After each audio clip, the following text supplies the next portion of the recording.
الحمد لله الحمد لله لم يزل عالما قديرا سميعا بصيرا ثم نشهد أن لا إله إلا الله وحده لا شريك له ونشهد أن سيدنا وسندنا وحبيبنا ومولانا محمدا عبده ورسوله أرسله بالحق بشيرا ونذيرا وداعيا إلى الله بإذنه وسراجا منيرا أما بعد فأعوذ بالله من الشيطان الرجيم بسم الله الرحمن الرحيم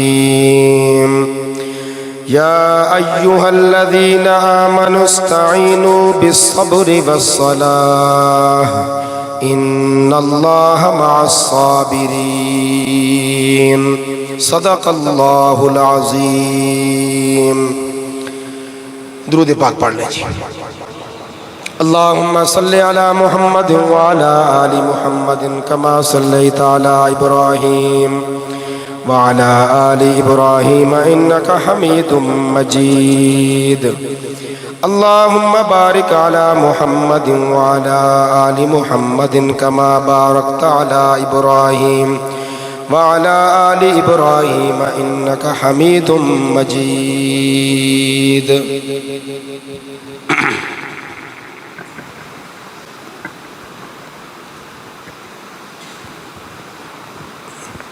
محترم بزرگوں، بھائیوں اور دوستوں،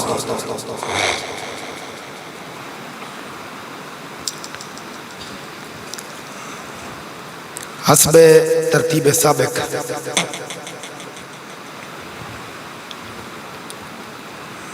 بلکسر کے اس مرکز اہل حق میں یکم محرم الحرام سے لے کر آج کی تاریخ تک ہر روز آپ حضرات امام عالی مقام جناب سیدنا حضرت امام حسین ابن علی رضی اللہ تعالی عنہما کی عظمت، منقبت، رفعت، منزلت، مرتبت اور شہادت سنتے چلے آ رہے ہیں، اور آج 10 محرم الحرام کو اس ترتیب کا یہ آخری پروگرام ہے. آپ تمام حضرات کی آمد، سماعت، مہمانوں کا آنا سنانا اللہ تعالیٰ اپنی بارگاہ میں قبول فرمائے. دامے در میں قدم سخنے تمام معاونین کی معاونت کو اور ہمارے برادر مکرم جناب مولانا مخلص عبداللہ صاحب اور ان کے رفقا کی خدمات کو اللہ تبارک و تعالیٰ اپنی بارگاہ میں قبول کرے.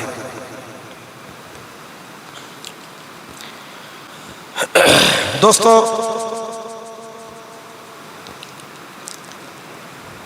اس میں کوئی شک نہیں کہ آج کی تاریخ کو کربلا کے میدان میں حضرت حسین رضی اللہ تعالیٰ عنہ کے ساتھ اتنا بڑا ظلم کیا گیا کہ اس ظلم کو لفظوں میں بیان کرنا ممکن نہیں ہے.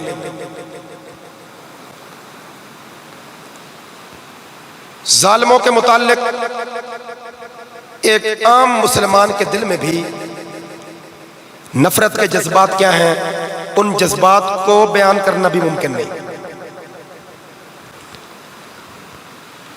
امام علی مقام کے ساتھ یا ان کے رفعت والے خاندان کے ساتھ ہمارا جو ایمانی، جذباتی، روحانی تعلق ہے، اس تعلق کی مضبوطی اور وابستگی کو بیان کرنا بھی ممکن نہیں ہے. لیکن ایک بات ہے کہ شہادت حضرت امام حسین رضی اللہ تعالیٰ عنہ کی عظمت کے اسباب میں سے ایک سبب تو ہے، لیکن یہ ان کی شخصیت کا معیار نہیں ہے. ان کی شخصیت کا معیار ہے منصب صحابیت. ایک بندہ شہید ہو، مظلوم ہو، بہادر بھی ہو، جرنیل بھی ہو، کمانڈر بھی ہو، سب کچھ ہو، صحابی نہ ہو تو لازمی بات ہے وہ ایسی شہید ہوگا جیسے دنیا میں اور شہید ہوتے ہیں. تو امام حسین رضی اللہ تعالیٰ عنہ کا جو سب سے پہلا تعارف ہے وہ کیا ہے؟ صحابی رسول. دوسرا ان کا تعارف ہے جناب نبی اکرم صلی اللہ علیہ وآلہ وسلم کے مقدس خاندان کا فرد فرید ہونا، یعنی آپ صلی اللہ علیہ وآلہ وسلم کا نواسہ ہونا.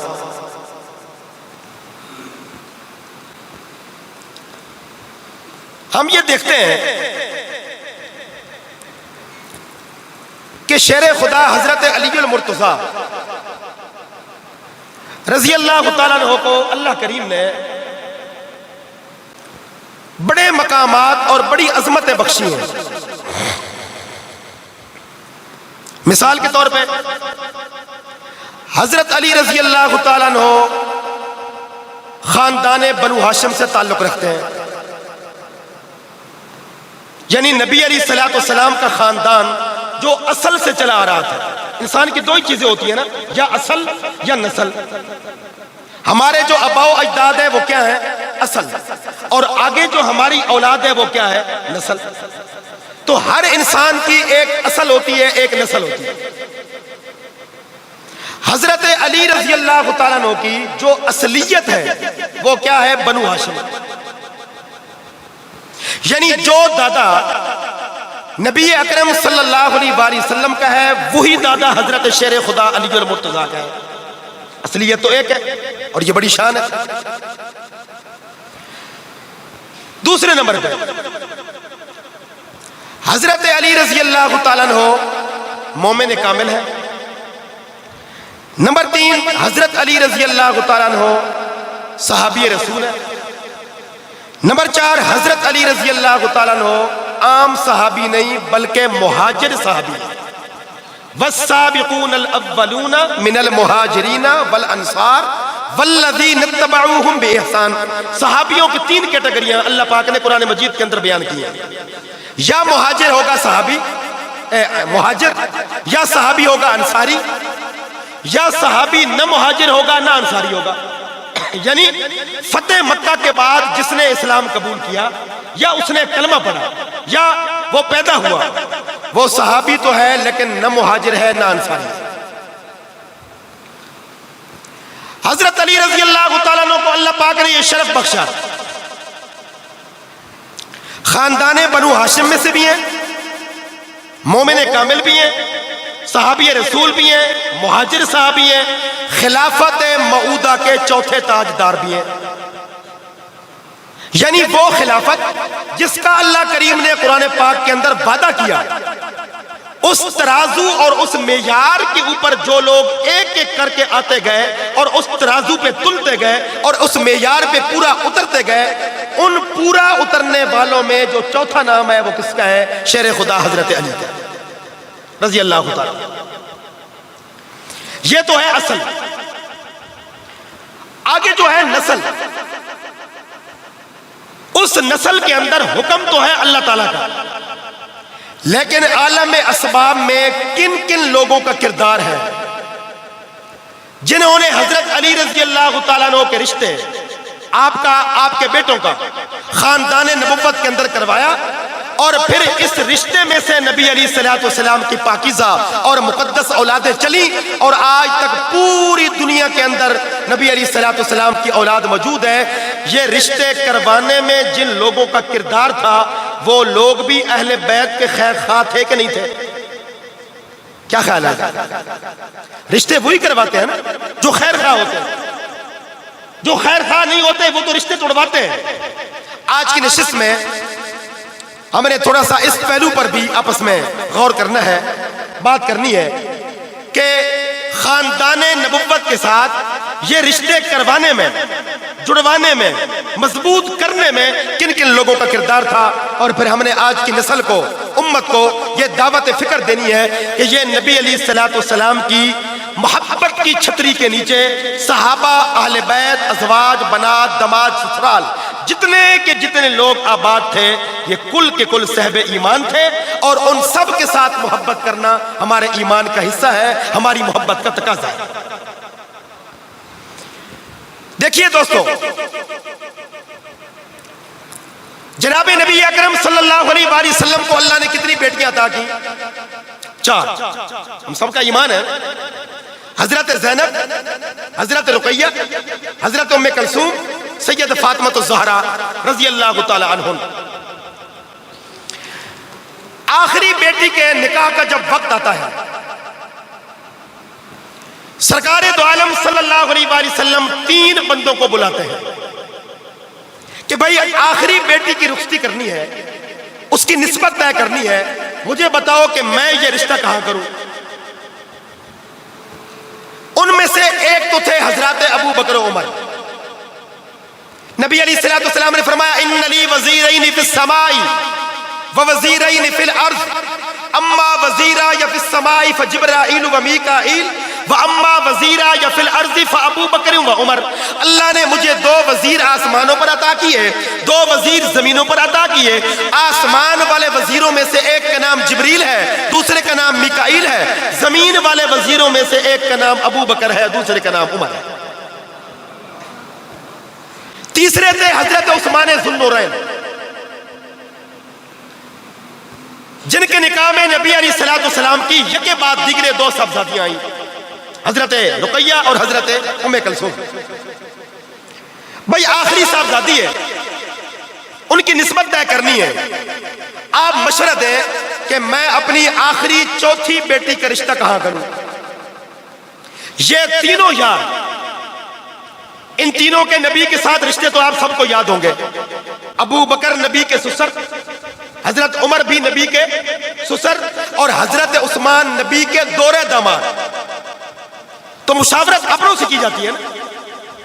نبی علیہ الصلوۃ والسلام ان اپنوں سے پوچھتے ہیں کہ فاطمہ کا رشتہ کہاں کرنا چاہیے، تو یہ تینوں بڑے غور و خوض کے بعد جواب دیتے ہیں۔ آپ سارے بیٹیوں والے ہیں، کوئی بہنوں والا ہے۔ آپ کو پتہ ہے کہ جب بچیوں کی نسبت طے کرنے کا وقت آتا ہے نا، تو بڑی سوچ بچار کرنا پڑتی ہے۔ ان تینوں حضرات نے سرکار دو عالم صلی اللہ علیہ وآلہ وسلم کو جو رائے اور مشورہ دیا وہ کیا تھا؟ یا رسول اللہ صلی اللہ علیہ وسلم، 4تھی دختر نیک اختر کے لیے ہماری نگاہوں میں سب سے پسندیدہ رشتہ اگر کوئی ہے تو وہ شیر خدا حضرت علی کا ہے۔ یہ محبت ہے کہ نفرت ہے؟ اور پھر اس شادی کی اتنی دھوم مچی، اب چونکہ یہ ہمارا موضوع نہیں ہے، ہم نے بات کسی اور طرف لے کے جانی ہے۔ اس شادی کا سارا انتظام کس نے کیا تھا؟ حضرت عثمان رضی اللہ تعالیٰ عنہ۔ سارا خرچہ انہوں نے برداشت کیا تھا، بلکہ مولانا عبد الستار توسوی اللہ جنت نصیب کرے رحمت اللہ علیہ، وہ تو یہاں تک فرمایا کرتے تھے جو حضرت علی سے پیار کرتے ہیں اور حضرت عثمان کو برا بھلا کہتے ہیں، ان کو چاہیے وہ ہماری شادی والے پیسے تو واپس کریں۔ کہتے تھے نا ہمارے شادی والے پیسے واپس کریں۔ یہ سارے کے سارے پیسے خرچہ شادی کا یہ کس نے برداشت کیا تھا؟ حضرت عثمان ذو النورین رضی اللہ تعالیٰ عنہ۔ شادی ہو گئی۔ اللہ تبارک و تعالیٰ نے اس رشتے میں سے جناب حضرت علی المرتضیٰ رضی اللہ تعالیٰ عنہ کو 5 اولادیں عطا فرمائی۔ حضرت فاطمہ کے پیٹ سے حضرت علی کو کتنی اولادیں نصیب ہوئی جی؟ 5۔ نمبر 1 حضرت محسن، نمبر 2 حضرت حسن، نمبر 2 حضرت حسین، نمبر 3 حضرت زینب، نمبر 4 حضرت زینب، اور نمبر 5 حضرت ام کلثوم۔ 2 بیٹیاں اور 3 بیٹے۔ یہ حضرت فاطمہ کے شکم اطہر سے اولاد نصیب ہوئی شیر خدا حضرت علی المرتضیٰ کو۔ سب سے پہلا بیٹا ہوا محسن۔ محسن کے بارے میں اہل سنت والجماعت کا بڑا پاکیزہ خیال ہے اور تاریخ کی کتابیں چلا چلا کے کہتی ہیں ان کی ولادت ہوئی تھی اور ولادت کے چند ماہ بعد یہ اللہ تعالیٰ کو پیارے ہو گئے تھے. لوگوں نے فرقہ واریت کی فضا پیدا کرنے کے لیے کچھ افسانے بھی ایجاد کر رکھے ہیں. مثال کے طور پہ جب حضرت ابو بکر صدیق رضی اللہ تعالیٰ عنہ کی بیعت کا وقت آیا تو جناب حضرت عمر رضی اللہ تعالیٰ عنہ حضرت فاطمہ کے گھر تشریف لے گئے اور فرمایا کہ علی کو باہر نکالو، ابو بکر کی بیعت کرے. حضرت فاطمہ نے کہا وہ نہیں نکلیں گے. حضرت عمر کو غصہ آیا، انہوں نے دروازے پہ لات ماری، دروازہ ٹوٹ کے گرا، حضرت فاطمہ کے پیٹ پہ لگا اور آپ کے شکم اطہر میں بچہ ضائع ہو گیا. وہ حضرت محسن تھے. لعنت اللہ علی الکاذبین. تاریخ کی کتابوں میں اس واقعے کی کوئی حقیقت نہیں ہے. حضرت محسن بعد میں پیدا ہوئے تھے، ولادت ہوئی تھی، تیسرے بیٹے، لیکن چند ماہ کے بعد ان کا انتقال ہو گیا تھا. 2 اولادیں، 2 بیٹے اور 2 بیٹیاں سلامت رہی. پہلے بیٹے کا نام حضرت حسن، دوسرے بیٹے کا نام امام علی مقام سیدنا حسین، تیسری بیٹی کا نام حضرت زینب اور چوتھی بیٹی کا نام حضرت ام کلثوم.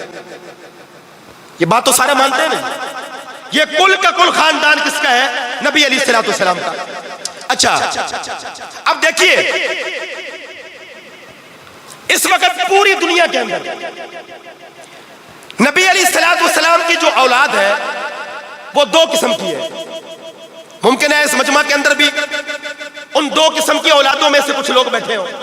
ایک آپ کی اولاد ہے جو اپنے آپ کو سید کہتی ہے، دوسری اولاد ہے جو اپنے آپ کو عوان کہتے ہیں. سید وہ ہیں جو حضرت علی کی فاطمی اولاد ہے اور عوان وہ ہیں جو حضرت علی کی غیر فاطمی اولاد ہے. ایسی ہے نا جی. حضرت علی رضی اللہ تعالیٰ عنہ کی جو اولاد حضرت فاطمہ سے چلی وہ کس سے چلی؟ حضرت زین العابدین سے. زین العابدین کون ہے؟ حضرت امام حسین کے بیٹے. اور حضرت امام حسین بیٹے کس کے ہیں؟ فاطمہ کے. اور حضرت حسین کی بیوی کا نام کیا ہے؟ شہر بانو. تھوڑا سا دماغ کو حاضر رکھیں، محبت کی باتیں آپس میں کرتے ہیں. کربلا کے میدان کے اندر سارے مجاہدین ذبح ہو گئے، جتنے مرد تھے ان سب نے اپنی جانیں پیش کر دی. اہل سنت بھی اور دوسرے بھی اس پر متفق ہیں. آل رسول کا صرف ایک فرد بچ گیا تھا، اس فرد کا نام کیا تھا؟ زین العابدین. یہی ہے نا جی، کوئی اختلافی بات نہیں ہے. امام زین العابدین ان کا نام رکھا گیا تھا اپنے دادا جان کے نام پہ، یعنی حضرت علی کے نام پہ. نام تھا علی بن حسین اور لقب کیا تھا؟ زین العابدین. زین العابدین کی عمر اس وقت 13 سال تھی، 14 سال تھی، 21 سال تھی، جو بھی تھی. یہ کنفرم ہے کہ اس وقت کربلا کے میدان میں آل رسول کے خاندان میں سے صرف ایک بچہ بچا تھا، اس کا نام تھا زین العابدین.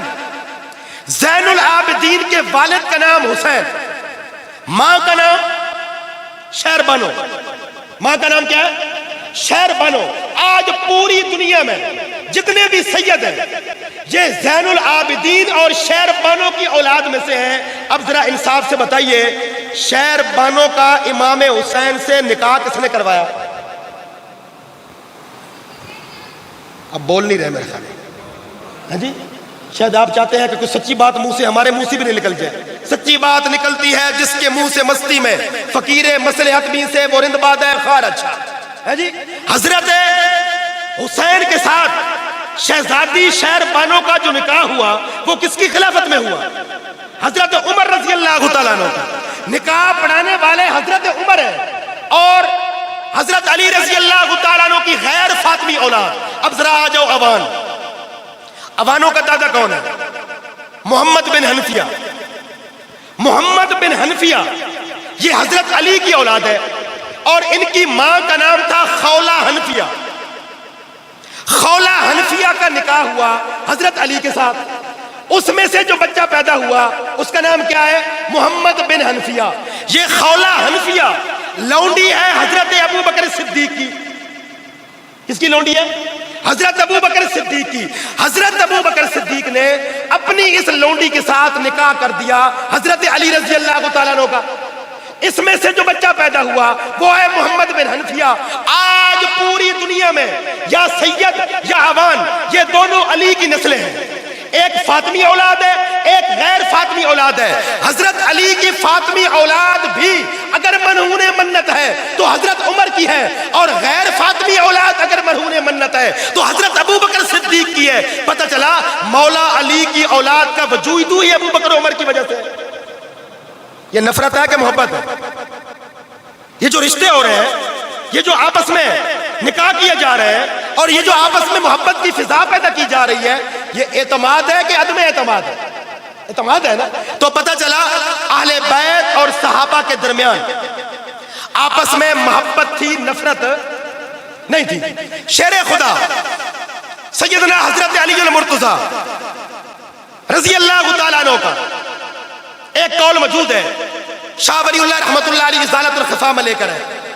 ارشاد فرمایا, کسی نے پوچھا امیر المؤمنین سب سے پہلے قیامت کے دن جنت میں کون جائے گا؟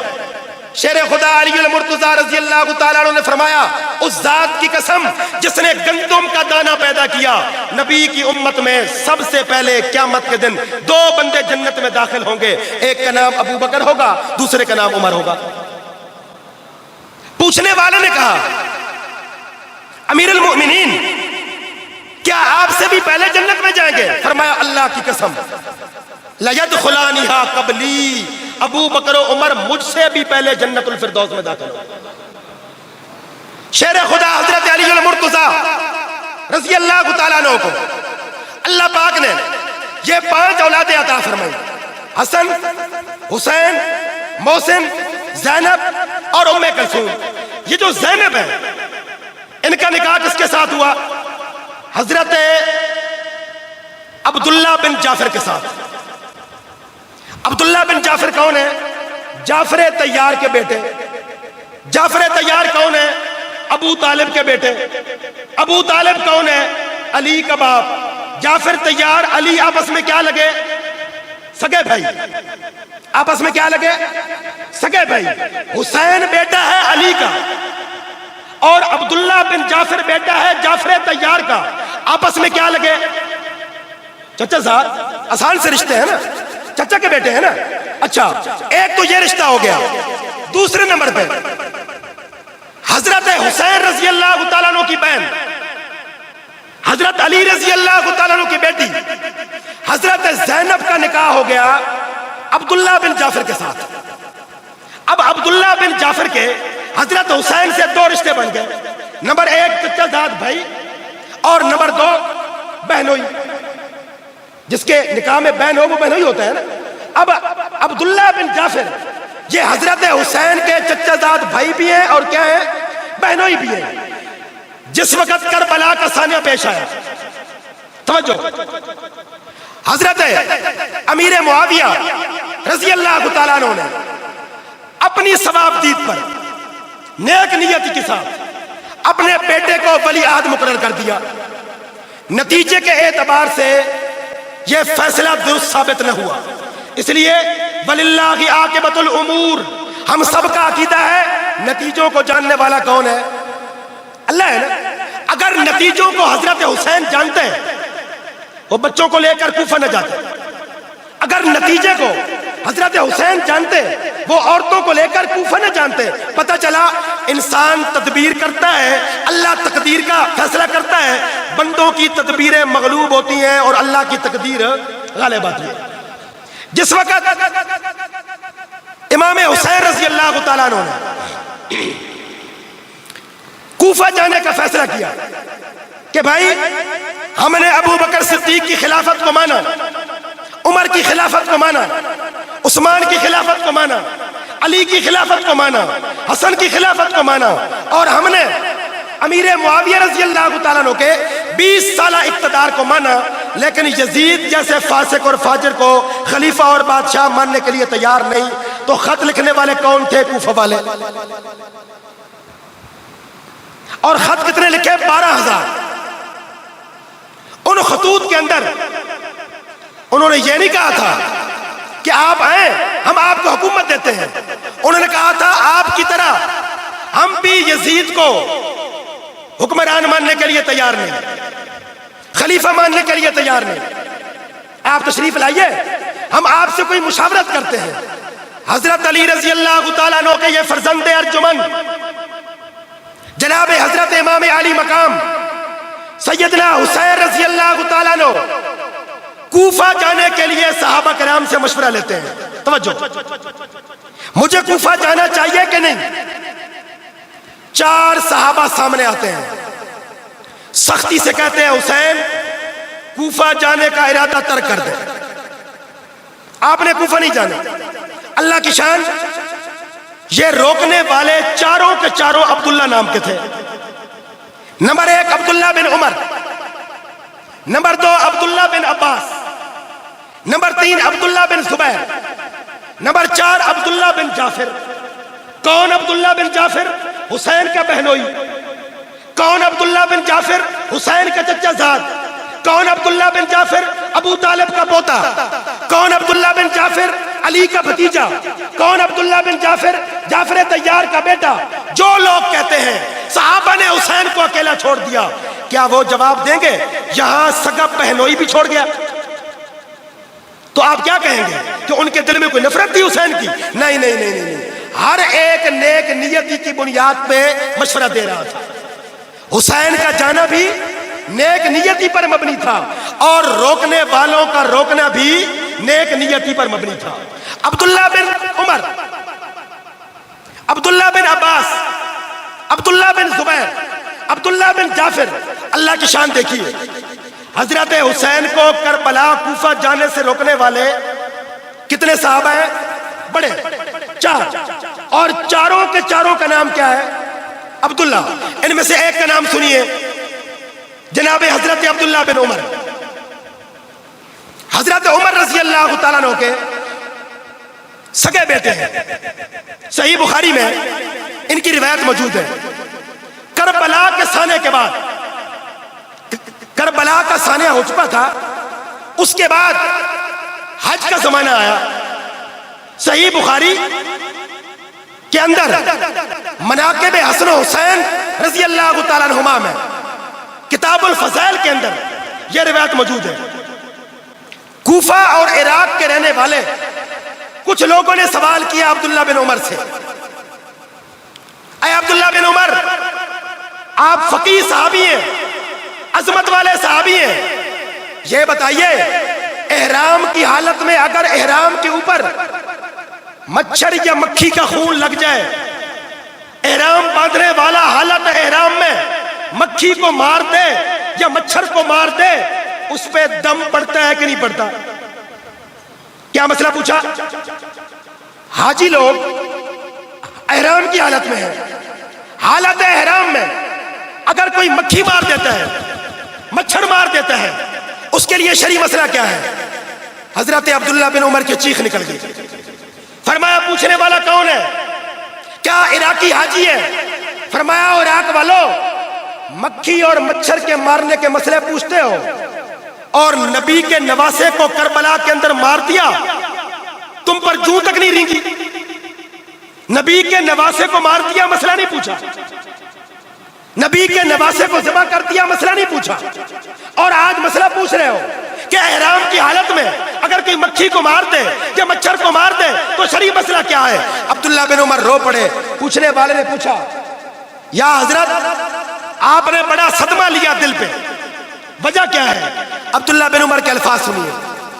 فرمایا مجھے نبی کی حدیث یاد آ گئی، میں بارگاہ رسالت میں بیٹھا تھا، نبی علیہ الصلوۃ والسلام نے ارشاد فرمایا الحسن والحسین ریحانتا من الدنیا، دنیا والو حسن اور حسین میرے لیے دنیا میں جنت کے 2 پھول ہیں۔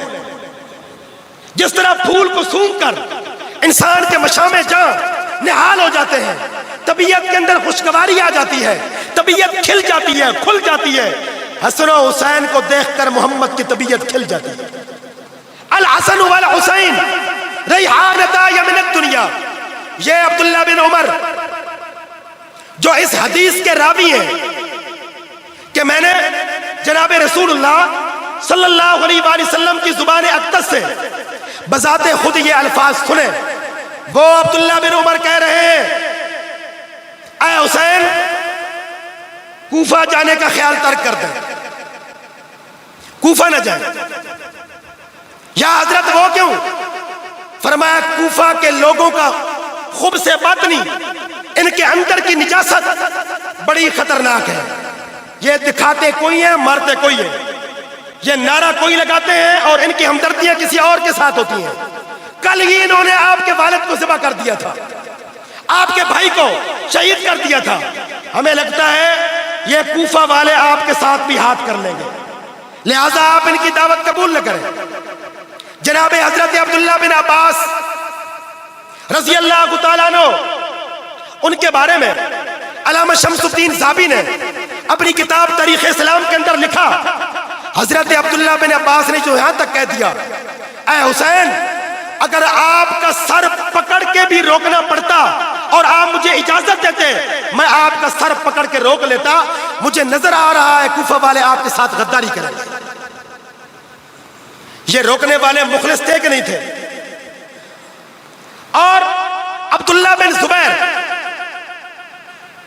یہ عبداللہ بن زبیر وہ صحابی ہیں جب نبی علیہ الصلوۃ والسلام کے صحابہ ہجرت کر کے مدینہ طیبہ میں پہنچے تو یہودیوں نے صحابہ کی بیویوں پر جادو کر دیا. مخدرات اہل اسلام صحابہ کرام کی پاک دامن بیویوں پر جادو کا حصار باندھ دیا. اس جادو کا نتیجہ یہ نکلا کہ صحابہ کے ہاں بچوں کی ولادت نہیں ہوتی تھی, اگر بچہ پیدا ہوتا تھا مر جاتا تھا. اور یہودیوں نے آپس میں تالیاں بجانا شروع کر دی, ہم دیکھیں گے مدینہ میں کس صحابی کے ہاں بچہ پیدا ہوتا ہے. ہم نے جادو کر دیا ہے, حصار باندھ دیا ہے صحابہ کا, کسی صحابی کے ہاں اولاد نہیں ہوگی. صحابہ بڑے پریشان ہوئے, بارگاہ رسالت میں حاضر ہوئے, یا رسول اللہ صلی اللہ علیہ وسلم آپ بھی دیکھ رہے ہیں اور ہمارے ساتھ بھی بیت رہی ہے, جو بچہ پیدا ہوتا ہے فوت ہو جاتا ہے. اب یہودیوں نے تمسخر کرنا شروع کر دیا اور اس بات کا اعتراف کر لیا کہ ہم نے جادو کر رکھا ہے, صحابہ کی اولادیں پیدا نہیں ہوگی. نبی علیہ الصلوۃ والسلام نے ہاتھ کھڑے کر دیے, اللہ میرے صحابہ کی گودیں ہری بھری کر دے, میرے صحابہ کی گودیں ہری بھری کر دے. یا اللہ یہود و نصارہ کے جادو کو توڑ دے. جادو کو توڑنے والا کون؟ سب سے بڑا طاقتور کون؟ سب سے بڑی عظمت قوت شان کا مالک کون؟ نبی علیہ الصلوۃ والسلام نے اپنے ہاتھ مبارک نیچے کیے اور صحابہ کرام کو بشارت دی, خوش ہو جاؤ اللہ نے میری دعا قبول کر لی. یہودیوں کا جادو ٹوٹ گیا, سب کچھ ہوا میں اڑ گیا. اب اللہ تمہیں اولادیں دے گا. نبی کی اس دعا کے بعد مدینہ المنورہ میں سب سے پہلا جو بچہ پیدا ہوا وہ عبداللہ بن زبیر تھا. سب سے پہلا بچہ جو پیدا ہوا وہ کون تھا؟ عبداللہ بن زبیر. اور نبی علیہ الصلوۃ والسلام نے ان کو گھٹی دی, اپنا لعاب مبارک ان کے منہ کے اندر ڈالا اور گھٹی دینے کے بعد بشارت دی, اس بچے کے حق میں دعا فرمائی. اور اتفاق دیکھیے عبداللہ بن جعفر یہ کہاں پیدا ہوئے؟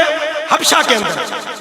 جب جعفر طیار رضی اللہ تعالیٰ عنہ مکہ المکرمہ سے ہجرت کر کے گئے نا حبشہ, وہاں پر سب سے پہلا جو بچہ پیدا ہوا وہ عبداللہ بن جعفر تھا.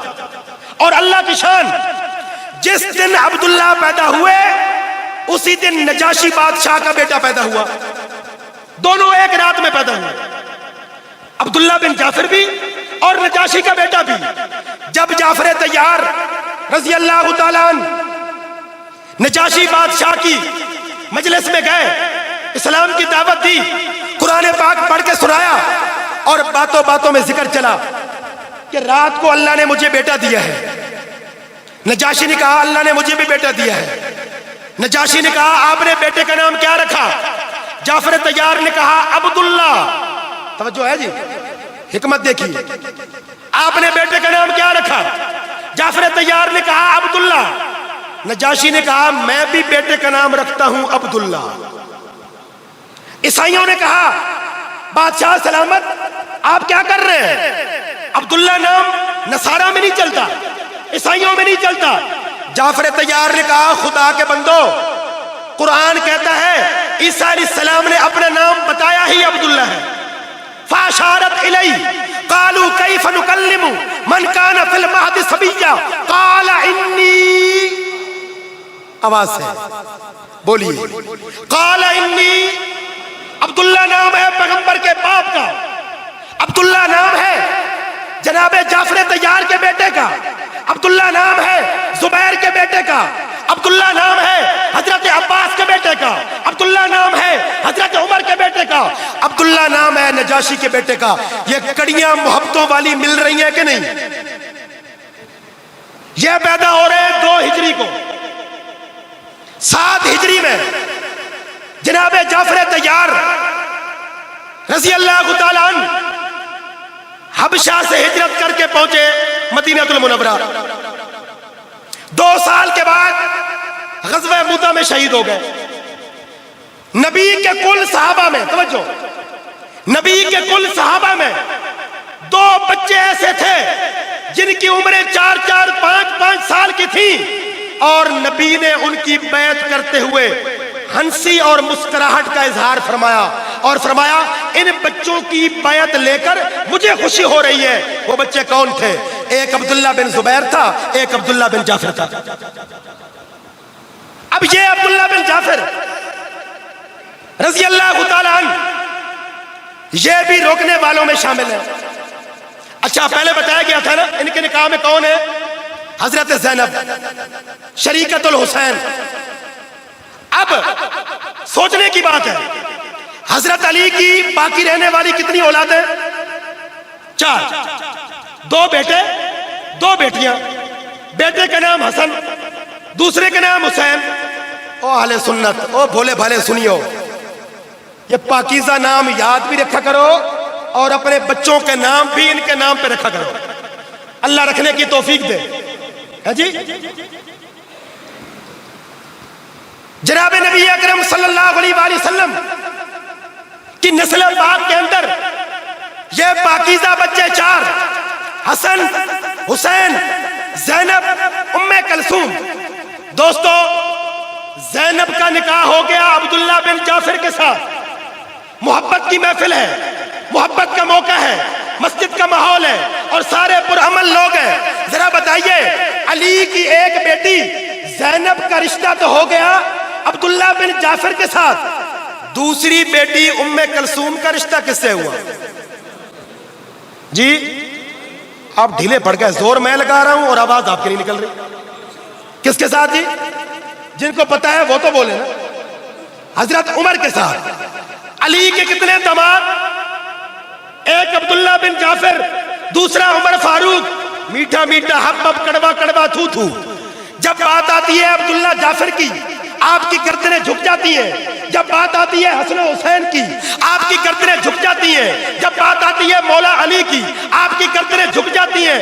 اور بھائی عمر بھی تو علی کا داماد ہے, عمر بھی تو علی کا داماد ہے. اور اگلی بات, یہ ام کلثوم جو حضرت عمر کے نکاح میں تھی, حضرت عمر کی شہادت کے بعد انہوں نے دوسرا نکاح کیا.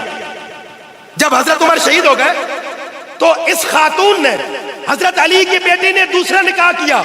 کس کے ساتھ؟ عبداللہ بن جعفر کے ساتھ. عبداللہ بن جعفر کے نکاح میں پہلے ہی علی کی بیٹی ہے, تو 2 بہنیں ایک نکاح میں جمع ہو سکتی ہیں. ہے جی, بات پھنس گئی کہ نہیں بھائی؟ حضرت عبداللہ بن جعفر کے نکاح میں کون ہے؟ علی کی بیٹی زینب. جب حضرت عمر شہید ہو گئے اور ان کی بیوی بیوہ ام کلثوم نے دوسرا نکاح کیا تو کس سے کیا؟ حضرت عبداللہ بن جعفر سے. ان کے نکاح میں تو پہلے ہی علی کی بیٹی تھی. 2 بہنیں تو جمع نہیں ہو سکتی. پوری کائنات کے سنیوں اور شیعوں کا اتفاق ہے, حضرت عبداللہ بن جعفر نے زینب کو طلاق دے دی تھی. حضرت عبداللہ بن جعفر نے حضرت زینب کو کسی وجہ سے طلاق دے دی تھی. اس طلاق کے دینے کے بعد اب ان کا نکاح جائز ہو گیا علی کی دوسری بیٹی کے ساتھ. یہ آپس میں رشتے جو طے ہو رہے ہیں, یہ آپس میں جو گھر آباد ہو رہے ہیں.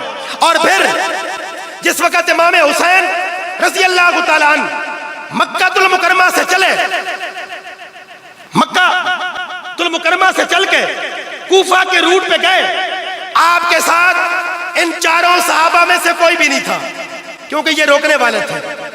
روکنے والوں میں چاروں کا نام کیا تھے ذرا بتائیے ابھی؟ ایک عبداللہ بن عمر, دوسرے عبداللہ بن عباس, تیسرے عبداللہ بن زبیر اور چوتھے عبداللہ بن جعفر. اب لوگ نفرت کی فضا پیدا کرتے ہیں, کہتے ہیں جی دیکھو صحابہ کرام نے حضرت حسین کو اکیلا چھوڑ دیا. اور بھائی اکیلا نہیں چھوڑا, حضرت حسین رضی اللہ تعالیٰ عنہ نے جنگ کا اعلان کیا ہی نہیں. سب سے پہلے یزیدی حکومت کے خلاف آواز کس نے اٹھائی؟ عبداللہ بن زبیر نے. کس نے اٹھائی؟ عبداللہ بن زبیر نے کہا حسن میں نے سنا ہے آپ پاپ رکاب ہو چکے ہیں, کوفہ کی طرف جا رہے ہیں, میرا مشورہ سنو آخری, نہ جاؤ. میں مکہ مکرمہ کے اندر مورچہ زن ہو جاتا ہوں, تم مدینہ پاک میں مورچہ زن ہو جاؤ. یہ اسلام کے دو قلعے ہیں, اسلام کے دو مرکز ہیں. میں یزیدیت کو للکاروں گا مکہ میں, تم یزیدیت کو للکارو مدینہ المنورہ میں. روکنے والے کتنے ہیں؟ آواز سے بولیے جی. اب یہ اتفاق ہے, 5 کے ساتھ ہمارے خون کا گروپ نہیں ملتا. اب یہ اتفاق ہے کہ وہ 4 تھے, ہے جی خلافت راشدہ حق جاریہ. حضرت حسین کو روکنے والے 4 تھے, عبداللہ بن عمر, عبداللہ بن عباس, عبداللہ بن زبیر, عبداللہ بن جعفر. سارے کہہ رہے ہیں حسین نہیں جانا, کوفی بڑے غدار ہیں.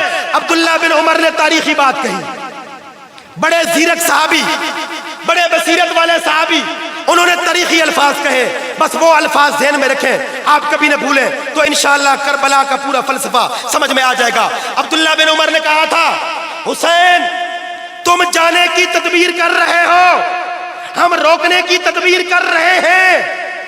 لگتا ایسے ہے ہماری تدبیروں پہ خدا کی تقدیر غالب آنے والی ہے. بصیرت صحابہ کی, صحابہ کی بصیرت. صحابی ہوتا ہی وہ ہے. حضرت مجدد الفسانی رحمت اللہ علیہ نے بڑی عجیب بات لکھی اپنے مکتوبات کے اندر. صحابہ کا لب کھلتا ہے تو نبوت کا سینہ کھلتا ہے. صحابہ سوال کرتے ہیں, نبوت جواب دیتے ہیں. اس لیے علامہ اقبال مرحوم جب تشریف لے گئے نا حضرت مجدد کی قبر پہ, تو جاتے ہی ان کے منہ سے شعر نکلا. کون سا؟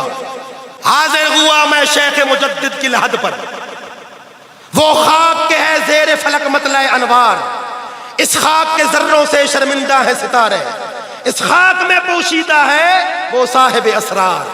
ہاں جی حضرت مجدد کی قبر ہے نا, علامہ باقر مدرسی کے نہیں. حاضر ہوا میں شیخ مجدد کی قبر پہ, حاضر ہوا میں شیخ مجدد کی لحد پہ. حضرت مجدد فرماتے ہیں نبی کے صحابہ کا اختصاص ہے, شان ہے, اللہ نے ان کو بصیرت عطا فرمائی تھی. بصیرت بھرا جملہ جناب عبداللہ بن عمر نے ارشاد فرمایا حسین تم جانے کی تدبیر کر رہے ہو, ہم روکنے کی تدبیر کر رہے ہیں.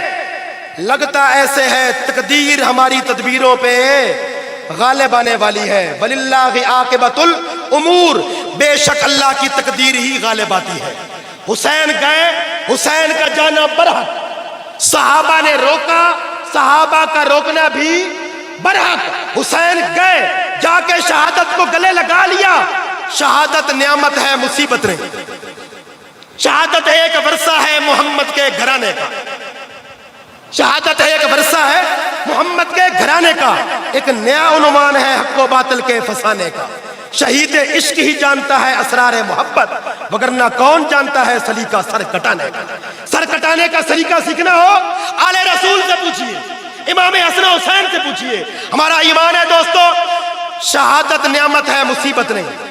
اور نعمت کے آنے پر اللہ کا شکر ادا کرتے ہیں, ہائے بائے نہیں کرتے. آج کی نشست کی آخری بات, محبت کی باتیں ہو رہی ہیں. مولانا مخلص عبداللہ صاحب کے اس مرکز محبت کے اندر محبت ہی کی باتیں ہوتی رہی ہیں، ہو رہی ہیں اور انشاءاللہ ہوتی رہے گی، انشاءاللہ کہہ دو۔ علامہ باقر مجلسی نے حق الیقین میں جملہ لکھا، علامہ علی بن ابی طالب طبرسی نے احتجاج طبرسی کے اندر جملہ لکھا، حضرت زینب کا جملہ، حضرت زینب کا جملہ سنا کے میں مائک چھوڑ رہا ہوں۔ کون زینب؟ کس کی بیٹی؟ آواز سے بولیے، زینب کس کی بیٹی؟ زینب کس کی بہن؟ حسین کی۔ جب کربلا کا واقعہ مکمل ہو گیا، سارے شہید ہو گئے اور یہ لٹا پٹا قافلہ کربلا سے سفر کر کے کوفہ شہر میں داخل ہوا، علامہ علی بن احمد علی بن ابی طالب طبرسی احتجاج طبرسی کے اندر لکھتے ہیں، کوفہ میں کچھ لوگ ماتم کر رہے تھے، رو رہے تھے، آوزاری کر رہے تھے۔ حضرت زینب نے فرمایا ان ہؤلاء یبکون علینا من قتلنا غیرہم، اور رونے والو تمہارے سوا ہمارا قاتل کون ہے؟ کس کے الفاظ؟ زینب کے۔ کون زینب؟ علی کی بیٹی۔ کون زینب؟ حسن کی بہن، حسین کی بہن۔ ان ہؤلاء یبکون علینا، ان ہؤلاء یبکون علینا من قتلنا غیرہم، اور ہم پہ رونے والے تمہارے سوا ہمارا قاتل کون ہے؟ ہم نہیں جانتے دوستو ہمیں کیا کہنا چاہیے، لیکن اس وقت پوری امت ایک سوالیہ نشان پہ کھڑی ہے، او جی نامزد کرنا چاہیے حسین کا قاتل کون ہے۔ 1400 سال کے بعد نامزدگی ہونی چاہیے۔ دوستو بات بڑی آسان ہے، بڑی آسان بات ہے۔ بلکسر کے اندر خدا نہ کرے کوئی واقعہ ہو جائے، واردات ہو جائے، کوئی بندہ قتل ہو جائے، قاتل نہ معلوم ہو، کوشش کے باوجود پولیس والوں کو قاتل نہ ملے، اور کچھ دنوں کے بعد مقتول کی موٹر سائیکل کسی کے گھر سے نکل ہے۔ ایمانداری سے بتانا، جس کے گھر سے موٹر سائیکل نکلی وہ شامل تفتیش ہوگا کہ نہیں؟ بھلے وہ قاتل نہ ہو، شامل تفتیش تو ہوگا کہ نہیں؟ ہم کہتے ہیں ساری دنیا پریشان ہے، حسین کا قاتل کون؟ ہم کہتے ہیں گھوڑا کس کے گھر سے نکلا، بس بات آسان ہے۔ اسلحہ کس کے گھر سے نکلا؟ جس کے گھر سے یہ سب کچھ نکل رہا ہے وہ قاتل نہ صحیح، شامل تفتیش تو ہونے چاہیے۔ سنی شامل تفتیش بھی نہیں ہو گئے، کیوں؟ سنی حسین کی صحابیت کو بھی سلام کرتے ہیں، شہادت کو بھی سلام کرتے ہیں۔ ہماری زندگی بھی حسین کے ساتھ، ہمارا مرنا جینا حسین کے ساتھ، ہم حسین کے خدام کے طور پر جنت میں جانے کے متمنی ہیں۔ اللہ تعالی ہم سب کی محنتوں کو، کاوشوں کو، جذبات کو قبول کرے۔ وآخر دعوانا الحمدللہ رب العالمین۔